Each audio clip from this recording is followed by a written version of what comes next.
Bismillahirrahmanirrahim. Wahaikum jami'an bitahiyatil Islam. Assalamualaikum warahmatullahi wabarakatuh. Innal hamdalillah wa syukru lillah wa la haula wa la quwata illa billah. Asyhadu an la ilaha illallah wahdahu la syarikalah. Wa asyhadu anna Muhammadan abduhu wa rasuluhu la nabiyya ba'da. Allahumma shalli wa sallim ala hadan nabil karim Muhammad bin Abdullah wa ala alihi wa sahbihi wa sallim tasliman katsira amma ba'd. Ya ibadallah, ayah bunda jemaah sekalian, Rabbi, a'udzubika min hamadati syayatin wa a'udzubika Rabbi ayahdurun.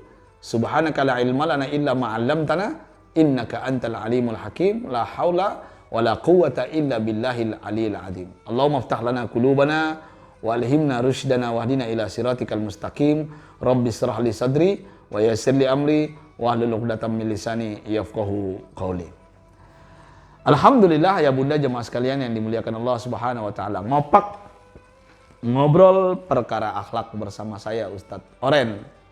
Dalam episode Ramadan kali ini kita akan berbicara ini tentang wanita, tentang perempuan. Allahu Akbar.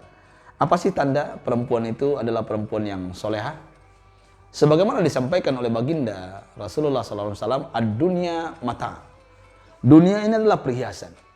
Wa khairu mata'iha, sebaik-baik perhiasan itu siapa? Al-mar'atus salihah, perempuan yang soleha.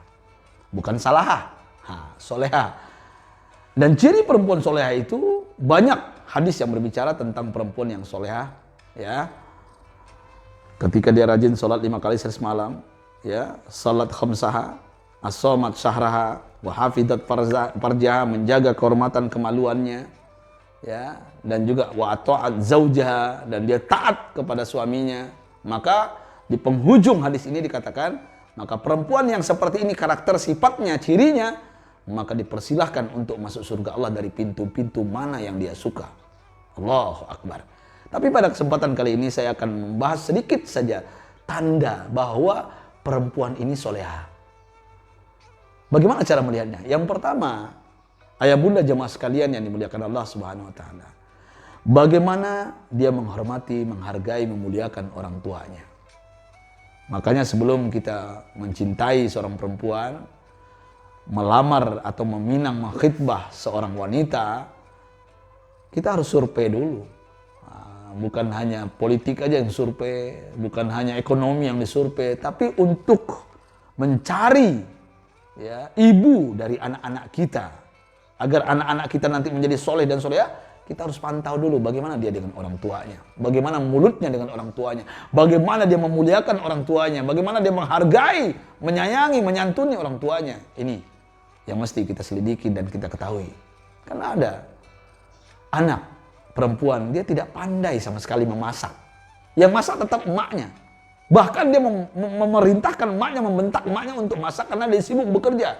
Kalau bahasa sekarang, mohon maaf ya, bisa jadi mungkin, ya, wanita karir mungkin karena sibuk dengan pekerjaannya, kadang-kadang dia tidak menghargai orang tuanya. Ini oknum ya, tapi ada juga, banyak juga yang menghargai orang tuanya, memuliakan orang tuanya. Tapi yang jelas intinya apa? Carilah wanita yang bisa memuliakan, menghormati, bahkan memberikan yang terbaik kepada orang tuanya. Yang memberikan makan yang terbaik, lezat, melayani orang tuanya ketika sakit. Ya, kita pelajari. Jangan main-main jumpa di angkot langsung jatuh cinta, langsung akhirnya menderita juga. Naudzubillah, semua naudzubillah. Dan ini realita kenyataan. Akhirnya cerai muda. Yang pertama itu, ya, karena bagaimanapun orang tua adalah keramat kita. Ya, keramat itu bukan ke kuburan, bukan ke gunung, ya, tapi keramat ada dalam rumah tangga. Ya. Bagaimana seorang perempuan ketika dia berhasil dalam sukses dalam karirnya, hidupnya, tapi dia tidak melupakan orang tuanya. Yang diprioritaskan apa? Ketika dia masih gadis itu orang tua. Gajinya itu apa? Diberikan kepada orang tua.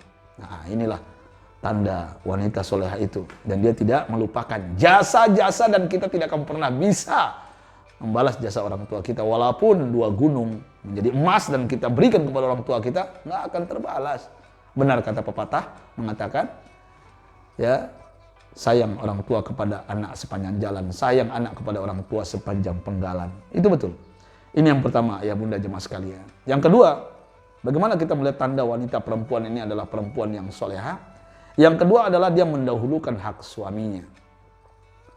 Mendahulukan hak suaminya. Ada yang bertanya kepada saya, Ustadz Oren, saya mau tanya, ya mana yang dahulu saya muliakan, orang tua atau suami saya? Saya akan jawab di sini.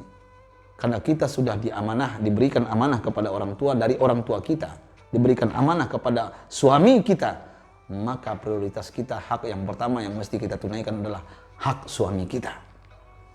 Seorang istri yang taat kepada suaminya, pintu surga akan dibukakan. Tapi hati-hati ketika seorang istri tidak dapat ridho suaminya, neraka yang menyala-nyala yang akan menangkapnya, bahkan menerkamnya. Hati-hati.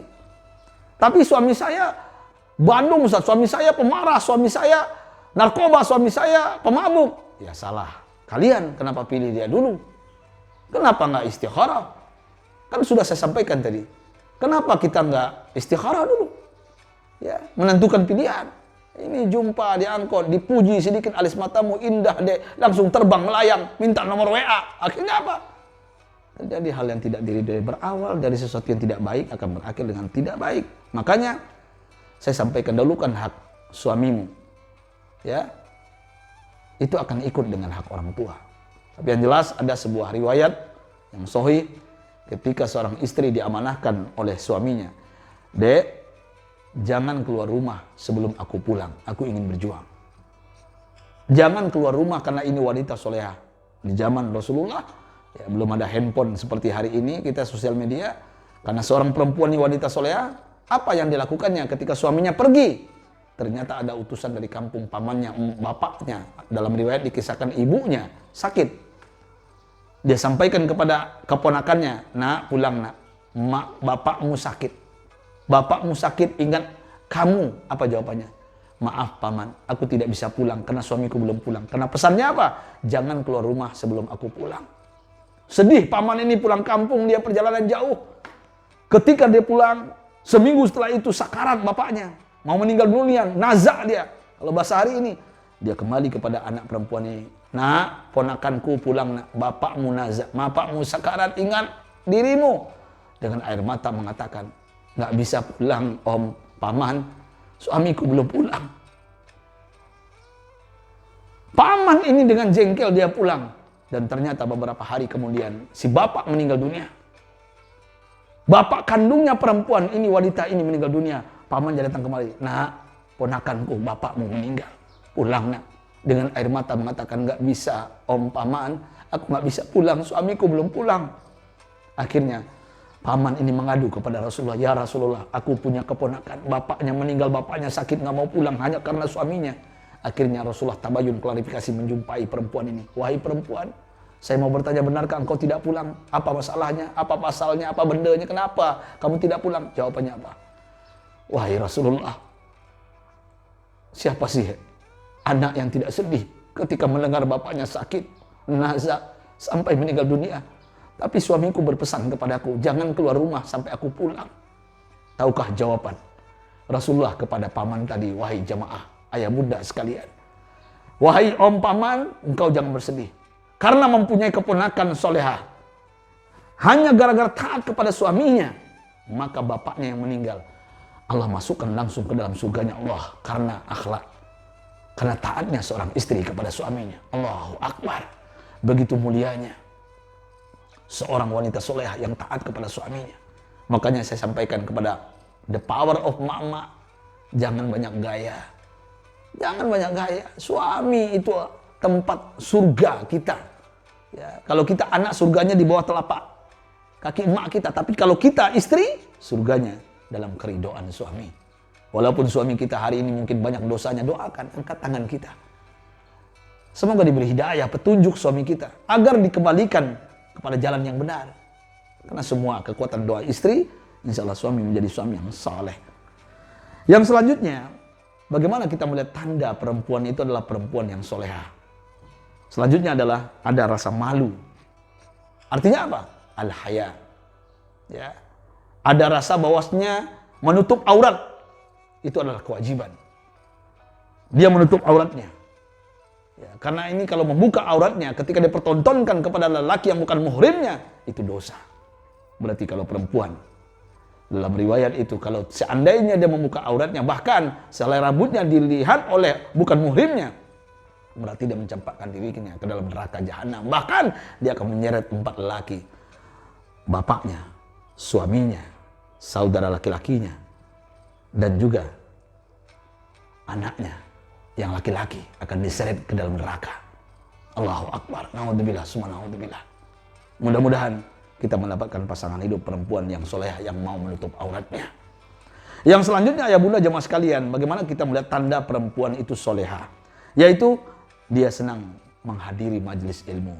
Nah, ini ya, kalau sudah punya istri, ayah, kalau sudah punya istri, wahai para suami, ya, jangan hanya suruh berdiam di rumah, tapi suruh ke majelis taklim. Kenapa? Rasul mengatakan min riyadil jinan fil ardi, taman surga di permukaan bumi ini ada 2. Apa 2 itu? Halaqatul ilmi, kumpulan ilmu. Yang kedua apa? Majelis zikir, di mana orang berzikir. Itulah taman surga. Makanya ajak istrimu, anak-anak gadismu ke taman surga ini sebelum masuk surga.